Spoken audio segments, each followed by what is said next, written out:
اور I am F کے درمیان سٹاف لیول معاہدہ طے 37 ماہ کے لیے $7 ارب ملیں گے نئے قرض پروگرام کی حتمی منظوری آئی ایم ایف کا ایگزیکٹو بورڈ دے گا اعلامیے میں کہا گیا ہے کہ پروگرام میں مالیاتی اور مانیٹری پالیسی کو مضبوط بنانے کے اقدامات ٹیکس کی بنیاد کو وسیع کرنا شامل ہیں 1 سال میں مہنگائی کم زر مبادلہ ذخائر بہتر معاشی استحکام کو فروغ ملا معاشی استحکام کے لیے پاکستان ٹیکس آمدن بڑھائے گا ٹیکس دہندگان کی تعداد میں اضافہ اور ریاستی ملکیتی اداروں کے انتظامی امور بہتر کرنا پروگرام میں شامل نیا پروگرام پاکستان میں معاشی استحکام کا باعث بنے گا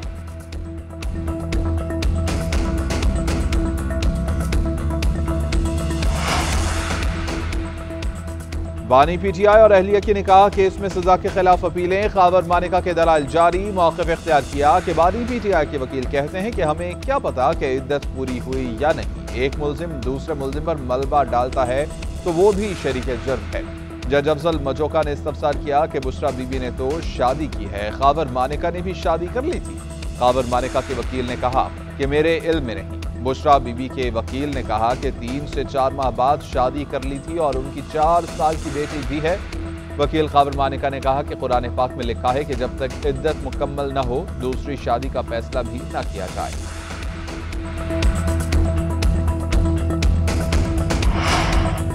ریٹائرڈ ججز کو الیکشن ٹرائبونل کا تعینات کرنے کے لیے آرڈیننس کے خلاف درخواست لاہور ہائی کورٹ میں سماعت کے لیے مقرر جسٹس شاہد کریم 15 جولائی کو سلمان اکرم راجہ سمیت دیگر کی درخواستوں پر سماعت کریں گے درخواست میں استدعا کی گئی ہے کہ الیکشن آرڈیننس 2024 کو غیر قانونی قرار دیا جائے پنجاب میں ریٹائرڈ ججز کو الیکشن ٹرائبونل میں تعیناتی کے آرڈیننس کو غیر آئینی قرار دیا جائے درخواست کے حتمی فیصلے تک ریٹائرڈ ججز کو تعینات کرنے سے روکا جائے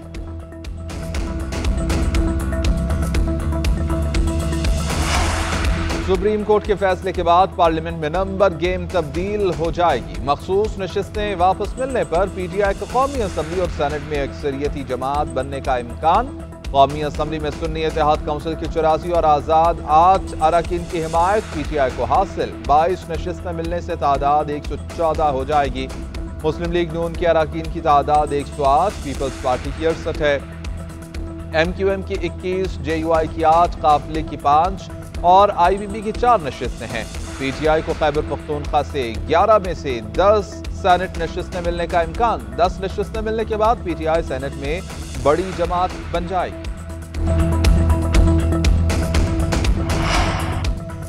ود ہولڈنگ ٹیکس اور بجلی بلوں میں فکس چارجز کے خلاف فلور ملز بند حکومت فلور ملز اور ہول سیل ڈیلرز میں ڈیڈ لاک ختم نہ ہو سکا ملوں کی ہڑتال تیسرے روز بھی جاری ملک بھر میں آٹے کی سپلائی معطل آٹے کا بحران پیدا ہونے کا خدشہ سندھ میں آٹے کی چکیاں بند گندم پسائی بھی شروع نہ ہو سکی کوئٹہ میں آٹا چکی مالکان نے قیمت میں 5 روپے فی کلو کا اضافہ کر دیا ادھر وفاقی حکومت نے گندم کی درآمد پر پابندی لگا دی نوٹیفیکیشن جاری آٹے کی قیمت کنٹرول کرنے کے لیے گندم کی درآمد پر پابندی لگائی گئی